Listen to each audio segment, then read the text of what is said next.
दोस्तों, राजस्थान के 6 किले विश्व धरोहर सूची में शामिल है और उन्हीं किलों में से एक जहां आज मैं खड़ा हूं, चित्तौड़गढ़ का किला।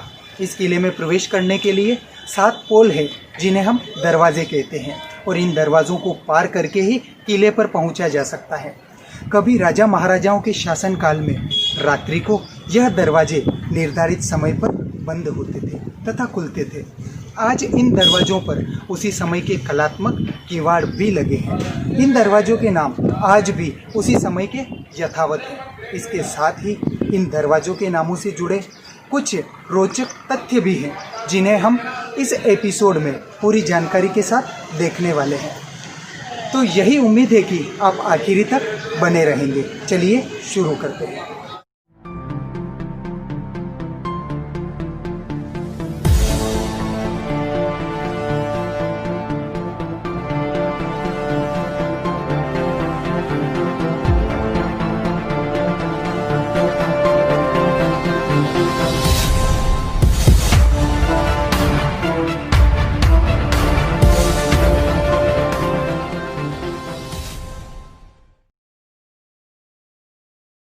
यह चित्तौड़गढ़ के किले में प्रवेश करने का प्रथम द्वार है।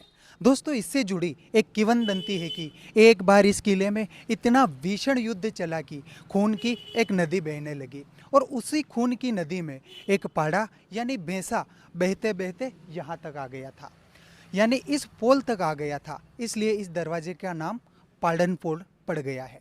लेकिन यह कोई दोस्तों ऑथेंटिक फैक्ट नहीं लगता है। जब चित्रकूट यानी चित्तौड़ का पहले चित्रकूट नाम हुआ करता था, जब चित्रकूट पराधीन हो गया था, तब यहाँ के वीर योद्धा गाड़ी लोहारों ने एक प्रतिज्ञा ली थी कि जब तक चित्रकूट यानी चित्तौड़ स्वतंत्र न हो जाए तब तक वे इस दुर्ग पर कभी नहीं चढ़ेंगे, कभी भी घर बनाकर नहीं रहेंगे, पीने के लिए पानी खींचने की रस्सी नहीं रखेंगे और मिट्टी के बर्तन में ही खाएंगे। उस समय उन्होंने अपनी चित्तौड़गढ़ की जन्मभूमि के प्रति स्वामी भक्ति की एक मिसाल कायम की। इस प्रकार की गाथा का यह प्राचीन सुरक्षित स्मारक व इस पहले दरवाजे के पास है। यह स्मारक इन गाड़ी लोहारों की देशभक्ति के प्रेम व बलिदान की गौरव गाथा को आज भी बताता है। अब हम देखते हुए चलते हैं दूसरे प्रवेश द्वार की ओर।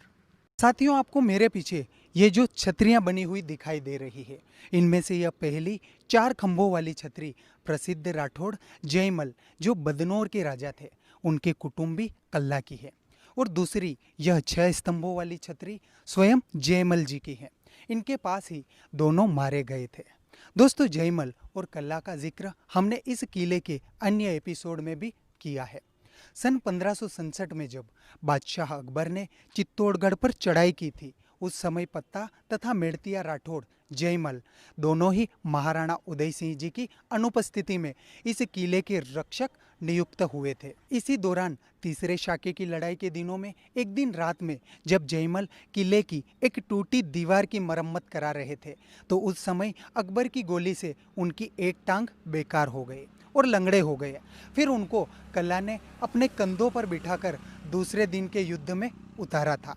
उन दोनों ने मिलकर शत्रु सेना पर कहर बरसा दिया, मगर अफसोस है कि अंत में ये दोनों भिन्न भिन्न स्थानों पर वीर गति को प्राप्त हुए। ये छतरियां उन्हीं की गौरव गाथाओं की आज भी हमें याद दिलाती हैं। साथियों, पहले दरवाजे से थोड़ा उत्तर की तरफ चलने पर हमें यह दूसरा दरवाजा दिखाई देता है। इसे भैरव पोल कहा जाता है क्योंकि इसका नाम देसूरी के सोलंकी भैरवदास के नाम पर रखा गया है, जो सन 1534 में गुजरात के सुल्तान बहादुर शाह से युद्ध में मारे गए थे, इसलिए इसका यह नाम पड़ा। इसके अलावा कुछ लोगों का यह भी मानना है कि इस दरवाजे के पास इस भैरव जी का स्थान होने से इसे भैरव पोल कहा जाता है। खैर छोड़िए, यह द्वार अत्यधिक टूट जाने के कारण महाराणा फतेह सिंह जी ने इसका पुनर्निर्माण कराया था।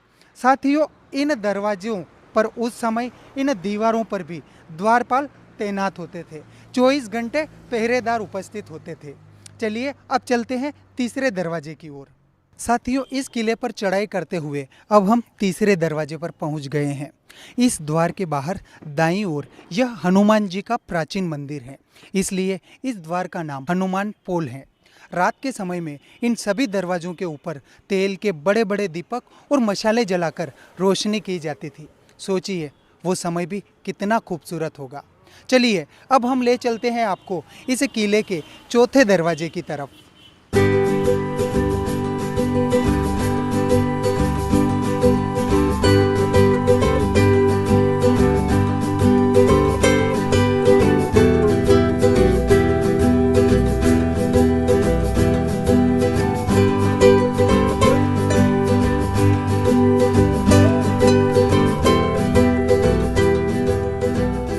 साथियों, तीसरे दरवाजे की तरह ही किले के चौथे प्रवेश द्वार के बाहर भी दाईं ओर यह एक गणेश जी का प्राचीन मंदिर है, इसलिए इस पोल का नाम गणेश पोल है।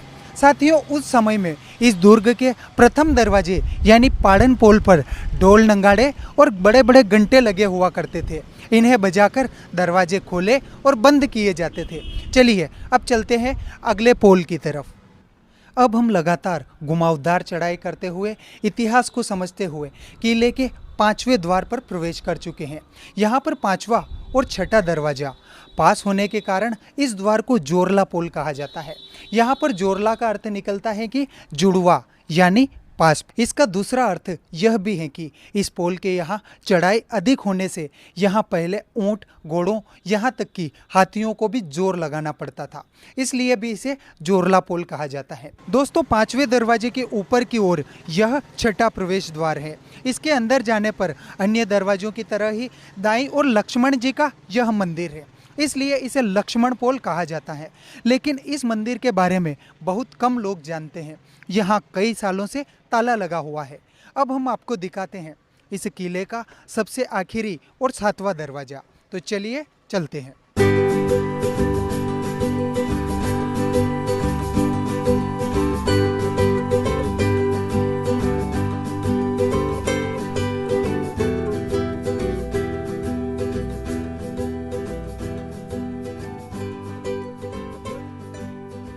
दोस्तों, अब हमारी किले की चढ़ाई समाप्त हो चुकी है और हम किले के आखिरी दरवाजे यानी रामपोल पर पहुंच चुके हैं। इससे होकर हम किले के अंदर प्रवेश कर सकते हैं।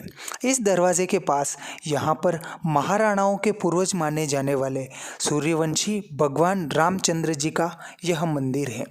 यह मंदिर भारतीय स्थापत्य कला एवं हिंदू संस्कृति का उत्कृष्ट प्रतीक है, इसलिए इसे रामपोल कहा जाता है।